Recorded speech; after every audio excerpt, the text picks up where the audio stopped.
I did intermittent fasting for 100 days. And aside from the weight loss of losing 40 pounds, there were other amazing, profound benefits of my experience through intermittent fasting. And in this video, I'm going to share my experience of the entire process. I'm going to share some tips and tricks of things that you can try as well. I'm also going to talk a little bit about who should and shouldn't be intermittent fasting, and just an amazing immersive experience for you, especially if you have or are considering intermittent fasting. All right. One quick preface: I am not a scientist and I'm not a licensed dietitian. So everything that I'm going to be talking about in this video are my personal experiences and just from my own personal opinion. If you are wanting to jump into intermittent fasting, definitely do the research. But I'm going to be sharing a lot of amazing lessons with you from my own personal journey that I think is going to really benefit you. And unlike my other videos where there's B-roll and motion graphics and animation, I'm going to keep this video very raw, uncut, to the point, because I know the value from the content is more important than actually how it's delivered. And I just want to share my experience because it's something I've been wanting to talk about for a while. And the reason I'm making this video and this particular topic is many of you who follow me, which we are up to, I think, 42,000 Abundancy family members on Instagram, which is amazing. And I'm super humbled to have you be a part of the journey. A lot of you have been messaging me recently and you've noticed a physical transformation in my appearance over the last 4 or 5 months. And you all know that fitness has been a huge part of my life, especially over the last 5 years after I got diagnosed with anxiety disorder and panic attacks. That's one of the biggest reasons why I got into fitness and got into changing my lifestyle, because I wanted to improve my mental health and physical health so I can be around for my loved ones for a very, very long time. And fitness has been one of the probably one of the biggest cornerstones of my journey into being a better version of myself. Now, I'm going to be completely honest, even though fitness has been a huge part of my life, over the last couple of years, the nutrition side, the food side, the diet side has not been the best for me. And there's just a lot of reasons behind this, a lot of burnout, stress, a lot of things that have led to this point, but I wanted to turn that around. Intermittent fasting is definitely something I had dabbled in a couple of years ago, but I was kind of just lollygagging. I didn't really deep dive into it and really made it a big part of my life until about 4 or 5 months ago, when I really started focusing on harnessing the powers of intermittent fasting. And right off the bat, one thing that I can recommend for all of you, if you are even thinking about jumping into intermittent fasting, is download this 100% free app. I'm not affiliated with them. They're not a sponsor. It's an incredible app that I recommend to every single person if they want to jump into intermittent fasting. The app is called Zero. In my thumbnail, I'm holding my phone and it says 100 days of fasting, the badge that I have.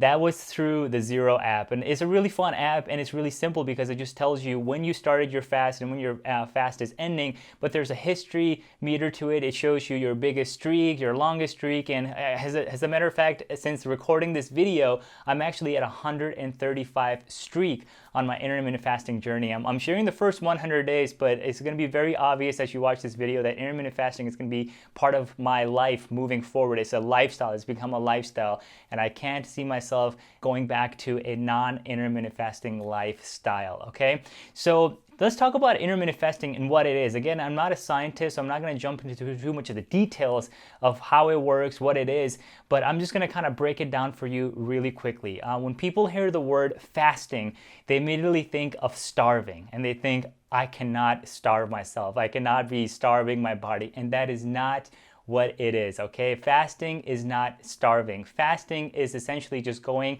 little bit longer without eating or consuming food. And fasting, as a matter of fact, is not a new notion. Even though the term intermittent fasting has become part of the mainstream media and on social media and on YouTube, a lot of people are talking about it. It is not something that just poof came out of nowhere. Fasting has been part of human civilization since like the beginning of mankind, because think about it, like when hunter-gatherers were around, they would wake up and they would go and hunt the entire day for their food, and then once they had their food, they would feast on one meal at the end of the night, and then again rinse and repeat. And then also fasting has been a big part of a bunch of religions for centuries and centuries and centuries. As a matter of fact, a lot of you know that I was born in Pakistan before we immigrated to America. So growing up in a Muslim household, Ramadan, the month of Ramadan, has been a huge part of my family's life, right? And I grew up fasting as well for the month of Ramadan. And unlike intermittent fasting, which we'll talk about here in a second, during the month of Ramadan, Muslims around the world, from sunrise to sunset, they go on a fast. But unlike intermittent fasting, where you can have liquids, specific liquids, by the way, we'll talk about that in a second. During the month of Ramadan, you are doing what's called a dry fast. So there's no food and no water from sunrise to sunset. So you wake up and you begin your fast, and then depending on the time of the year, because it changes every single year on the calendar, based on the calendar. So during the winter months, the fast is a little bit shorter, but during the summer months, the fast is much longer. It can go up to 14 hours without any food or any water. So unlike that, what intermittent fasting is kind of like an eating schedule, okay? It's not a diet. Intermittent fasting is not a diet. Let's talk about that right away. Two things: it is not a diet, and it is not a form of starvation. What it is a eating pattern. It is a way of eating and when you eat. So the best example I can give you, and the most popular way that folks do intermittent fasting, is called the 16-8 window. And what that means, for 16 hours, you are in a fasted state, meaning no food, nothing that has calories in it, just plain water. And the way I have been doing intermittent fasting is from this incredible human being. Please follow him. His name is Dr. Jason Fung. Okay, I do his protocol, in which aside from water, you can have green tea. Okay, so green tea with nothing in it, no creamer, no milk, no sugar, nothing like that. And black coffee, okay? Again, with no creamer, no sugar, nothing like that, because those drinks, not only do they have no calories in it, but they also have some caffeine, so that can help you a little bit through that morning slump, because that's the biggest complaint people have when they jump into the intermittent fasting journey, is the lack of energy. And there's a reason you are lacking in energy, and I'll get to that here in a second as well.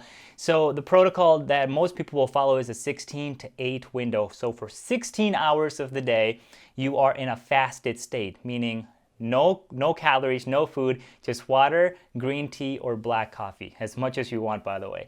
And then for 8 hours, you are in a feeding window, where you have the majority of your foods, your snacks in that time frame, okay? There's other windows of eating as well, by the way. There's a 24 protocol, where you fast for 24 hours and you feed for 4 hours, and that's known as the warrior diet. There's an alternate day fast, where you fast for one day and then you eat for one day. And sometimes people do a 24-hour fast, which, by the way, the 20-4 ratio, the alternate day or the 24-hour fast, I do not recommend anyone jump into that if you're just getting into intermittent fasting. I highly encourage you to start off with a 16-8 window. It's going to be the most important one and the best one to really get into intermittent fasting. So why does intermittent fasting work? Why is this such an amazing experience for your body, and why is it needed? Okay, so when you are eating, again, I'm not a scientist or a dietitian, but I'm going to talk a little bit about kind of like the behind the scenes of what's happening in your body. So your body runs off two fuel sources, okay? The first one is glycogen. So when you're not fasting, you are using the glycogen source of energy, and that comes from carbs, and that comes from food, and that comes from when you're eating, your body turns that food into energy by turning it into glycogen. And so if you go for a period of time without eating, so let's say you go 16 hours without eating, what's going to end up happening is your body is going to go through and burn through as much glycogen as it can at that point, okay? So it's going to go through the food that you just had in the past day or so, and it's going to start eating through it, so you have that energy to, function, because your body needs the energy fuels from glycogen or from fats to really function throughout the day. So your brain, your heart, your liver, your kidneys, all your organs, everything requires an energy source. So first it goes to the glycogen. So when you're in a fasted state, once it's burned through the glycogen, your body is going to start going into your fat reserves, okay? Your fat reserves. And we all have plenty of that, and what that means is your body is going to start going into the fat that is already in your system, and it's going to turn that into a fuel source, and it's going to feed off of that and give you the energy. So essentially your body is eating, your body is having a meal without you even knowing it. Again, this is happening behind the scenes without you really realizing it. The best example that I can give you is imagine if you're in school or if you are at work and you think to yourself, hey, I need to have lunch around 11 o'clock or so. And then you get into your work or you get into your studies and you totally forget to have lunch, and it's 1 p.m. or 2 p.m. and you think, oh my goodness, I didn't have lunch today. And then you realize, hey, I'm also not hungry anymore. That's kind of odd, because most people think that the hunger hormone, which is ghrelin is your hunger hormone. People think that always it just goes up and up and up. Instead, once you get to a point where your body has gone through and your mind has gone through the glycogen reserves, it's going to go through the fat reserves and essentially feed yourself. You're going to have a meal without you even realizing it. And then the ghrelin hunger hormone goes away and you're gone back to the energy source, and you keep working throughout the day. You know, most people will be like, oh shoot, I went a whole day without eating, I went several hours without eating. That's okay. We do not need to be eating all the time. This is a really important point. We have been fed by the food industries and by breakfast companies that we have to have 6 meals a day, or we have to have breakfast every single morning. By breakfast doesn't mean that you have to have food immediately when you wake up. Breakfast is literally breaking your fast. Going back to the month of Ramadan that I was talking about, when you open your fast, when you break your fast, you are breaking your fast. It doesn't matter when you do that. It could be at 12 in the afternoon, it could be at 2 p.m., it could be at 4 p.m. It doesn't have to be right away in the morning. And actually, it's better if you don't eat food right away in the morning, because your body needs time to amp up and figure out where the energy is coming from and really give yourself that push that you need to get through the day, so you can start losing weight and you start having other benefits as well of fasting. And some of the other benefits that I personally experience, especially within the first 2 weeks, and it takes a couple of weeks to get into intermittent fasting and seeing the effects of it. But within the first 2 weeks, a couple of the things that I started noticing in a fasted state is what I would call my peak performance. I would tell my wife, Crystal, and she knows this now too, whenever I hit about a 14 to 15 hour period of no eating, like no food, immediately my brain goes into this overdrive mode and I get this insane surge of focus and pure energy. I don't even know how to explain this in words. It's something you have to experience personally, and it takes a little bit to get to this point, but it's like everything is on overdrive and all the signals have been turned on. And during that period of time, and it sticks around for a few hours, I get the most amount of work done. I'm super laser charged. I go and I work out, which is really amazing too, because if someone were to tell you, hey, go work out without any food in your system, you would think, you are crazy. I cannot do that. I'm going to pass out. That's not possible. It is possible. It is incredible. And that is the most amazing thing about intermittent fasting. It shows you, it teaches you, it highlights this amazing part of your being that is innate. It is natural. Okay, not eating food and going long periods of time without eating food is so normal, but it is something that is shunned. It is, if you ever tell someone like, hey, I'm skipping breakfast today, I'm skipping a meal today, I'm fasting for 16 hours. People think that you're gonna die. They think, like, what is wrong with you? You need food. Okay, we have been conditioned by cereal companies and breakfast companies that we need food every single moment of the day.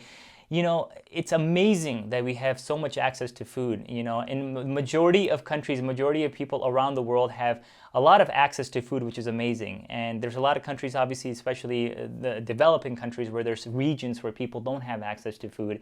It really breaks your heart. But the majority of us, the majority of you who are watching this, you have so much access to food. You can literally stop this video, or while you're watching this video, you can go and get food. You can get food whenever you want.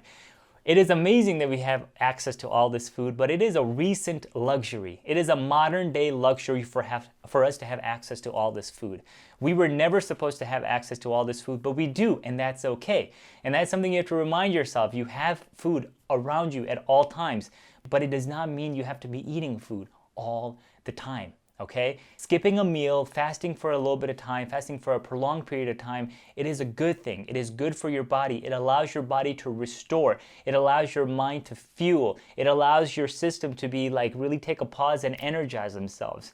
It is so good for you. It is profoundly amazing for you, and I highly recommend it. If you are considering intermittent fasting, if you've been considering it, if you've been watching YouTube videos, and I highly encourage you to consider it. However, there are a few people that should not be doing intermittent fasting at this moment, okay? And the main ones that I want to highlight, obviously pregnant women should not be intermittent fasting because you have a baby growing inside of you. You want to make sure you're getting the nutrition and you're eating plenty of time because you're eating for 2 people, unless if you're having multiple kids. You're eating for more than just yourself, so you want to make sure you're getting the nutrition. And once you have the baby, if you're breastfeeding, you should probably not intermittent fast until you are done breastfeeding. And this is important. This is something that as I've been watching other folks talk about their experience, they do not touch on this topic, and this is really important.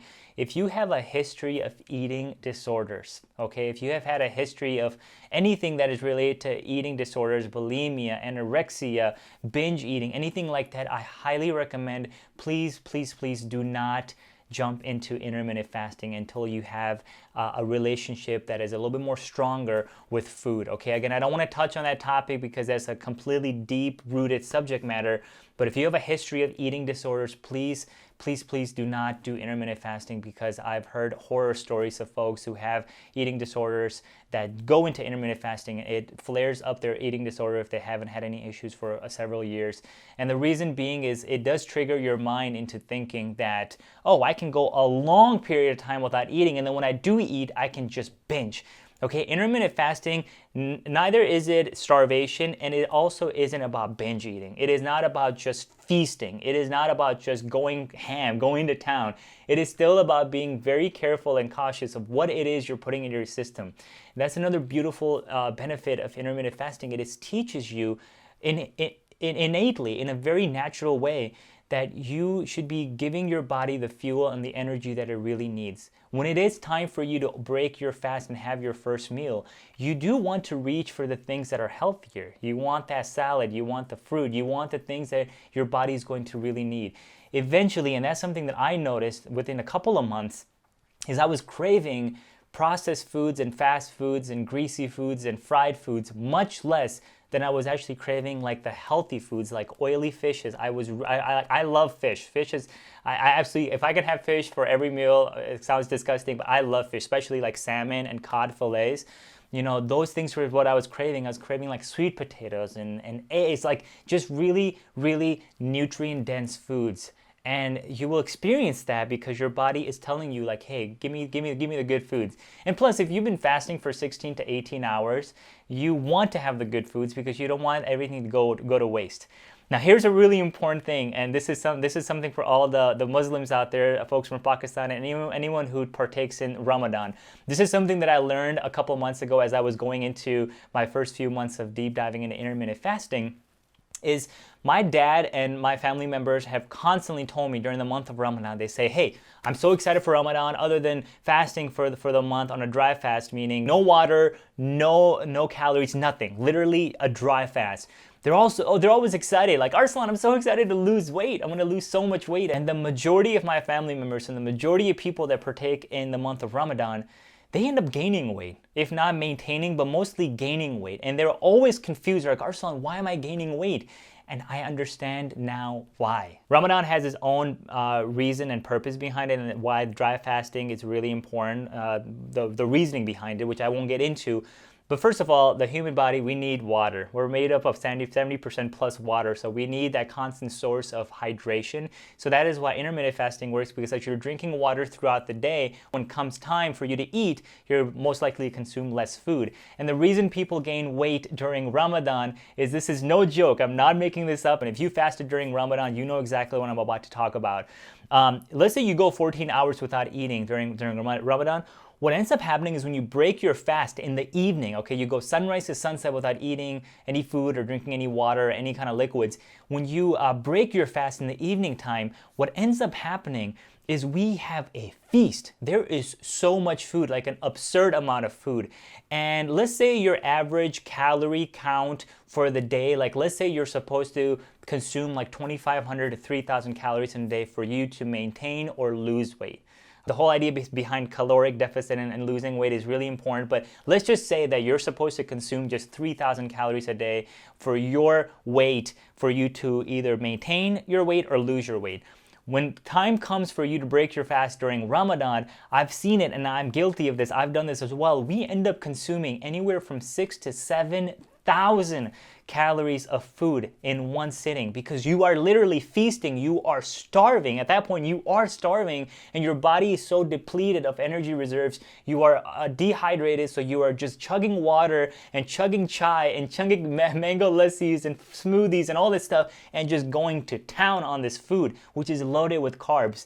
And then what ends up happening is 6 to 7 hours later, you rinse and repeat, you get into the next day of fasting, and before you start your fast for Ramadan, you consume another 3,000 to 4,000 to 5,000 calories, because your mind tells you and everyone around you tells you that, hey, you need to be able to consume all this food so you have enough energy, going back to glycogen, in your system to get through the next 14 to 16 hours. But that's not what happens, right? Majority of us during the month of Ramadan, we fast on 4,000 to 5,000 calories of food before we start the fast, and then we are fatigued, exhausted, we are ready to nap all day long. I remember, oh my gosh, I remember when I was a kid, when we were fasting, my brothers and I, we would start the fast, then we would hang out for a bit, and then we all would crash, especially during summer vacation when there was no school. We would sleep for 4 or 5 hours at a time, because we were, our body was on such carb overload, and the glycogen reserve was on a surplus, and our body just did not know what's going on. So it is possible to lose weight, a great amount of weight, in a very healthy way during the month of Ramadan. If you consume proper amounts of calories, if you do the thing that you're supposed to do, there is a way to do it, but we are just conditioned to eat and feast like crazy. And not just Ramadan, okay? People are just conditioned to feast and eat all the time. We're told that we need to be eating all the time so we have enough energy and enough nutrients in us to get through the day. But it doesn't need to be that way, okay? Intermittent fasting has completely changed my life, especially over the past 4 months, the things that I've done. So number one, download the Zero app, track your days and figure out when your fasting window is, because then it takes the guesswork out. You don't have to be like, did I start my fast at 5 p.m. last night or 6 p.m.? The app will tell you. It'll also show you like a history count. It'll tell you your streak. And I've been a video gamer my entire life, so when I see a streak, I'm like, when I got to like 80 days of fasting straight, I'm like, I'm gonna get to 100 days. And now that I'm at 140 days or so, I wanna get to 200 days. And this is a lifestyle for me. And it'll come to a point where you will start with a 16-8 window, and eventually you're gonna wanna do a 20-hour window, because naturally your body will just tell you like, I'm actually not that hungry, okay? This thing will click off in your mind that you're only going to eat when your body tells you you're hungry. You're only going to eat when your mind tells you like, hey, it's time to eat. It's not just eating mindlessly all the time. It's not binge eating. It's not starving yourself. It is intuitive eating. Is eating when your mind tells you, when your body tells you, when that happens, that connection, that mind-body connection, it is on a whole different level. And again, there are no words to describe those benefits other than when you do it yourself. Okay, I really, really encourage you to really jump into it. And again, go check out Dr. Jason Fung, all right? So again, download the Zero app, check out Dr. Jason Fung. His protocol is amazing. The third thing is, if you really want to expedite the fat burning process as your body goes into the fat energy reserves and really turns that into energy supply, also consider working out in a fasted state. Again, it sounds scary. I was scared by this at first. It doesn't have to be anything extreme. Go for maybe like a 15 to 30 minute walk to begin with. Maybe do 100 squats before you have your first meal, before you break your fast. But you'll get to a point where you'll realize you have so much energy, your growth hormone is going to spike. People are always like, I'm gonna end up losing muscle. I wanna lift weights, I wanna build muscle. You will not lose muscle. Your growth hormone, it is an all-time high when you are in a fasted state. Athletes have admitted that they have the most energy than any other time in their life when they're in a fasted state. You can go lift weights, you can do it in moderation, but again, really step up to that point very gradually. Don't just jump into it. When you're done watching this video, don't start a 20-hour fast on a 4-hour feeding time, and don't go and lift weights and do leg day. Don't really ease into it, and I promise you, you will probably within the first 2 to 3 weeks start getting into a flow of it. It's going to take typically about 14 days for you to not only see the benefits of fasting, but also, kind of get into a groove of it. And if you do start fasting, if you try intermittent fasting, please send me a message, comment below, or get a hold of me on Instagram on the Abundant Desi. I want to connect with you. I want to hear your stories. And if you love this video, if you love this topic, because I've never talked about my personal journey through nutrition and fitness, specifically intermittent fasting over the last 4 months has everyone's been watching and seeing the transformation. I can definitely do more videos down the road on what I eat on a normal day when I'm intermittent fasting, what I do for a workout, and some other tips and tricks to help you expedite your process. But until then, please get a hold of me. Good luck with your intermittent fasting journey. Definitely give it a try. And if I can help and be of value in any way, please get a hold of me. Until then, go out there, be amazing, be abundant, have a phenomenal day, and we'll see you soon. Thank you.